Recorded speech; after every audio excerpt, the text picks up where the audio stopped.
sekin meni so'rab surishtirib olgin. Kim bo'lasiz aka? Men Arslan Moskovskiy deydi meni. Meni o'zbekchalab Boss deydi. O'ruschalab Arslan Moskovskiy deydi. Senga emas, menga panetga berish bo'ptimi? Meni panetga mutoyam joyida. Senga o'xshagan ko'pini ko'rganman, dalish ko'raman. Sen keksaka meni surishtirib olasan, bo'ptimi? Bir kunda Moskvadan chiqarib yuboraman seni. Nada bo'ldi.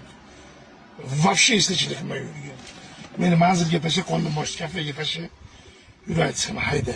Yo, hozir aka men ishni gapirmadim sizga. Yo, ishni menga gapira olmaysan. Men ishni gapirasan.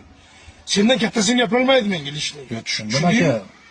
Просто mashina chekmang demoqchi. Men libo yerda chekaman. Shu yerda privichka men. Senga emas menga so'rayapsiz. Men yana aytyapman senga. Men bir kun yo'q qilibman sen Moskvada. Shu yerdaman. Taksichilik qila olmaysan. 100 gapimga javob beraman. Arslan Moskovskiy первый кличка, второй кличка Boss deydi. Liboydan so'raysan. Meni kimligim. Просто sen birinchi ko'rishdan keyin yangi ekansan. Jon yo'lingni ol, bo'ptimi? Menga unaqa es ko'rsatma.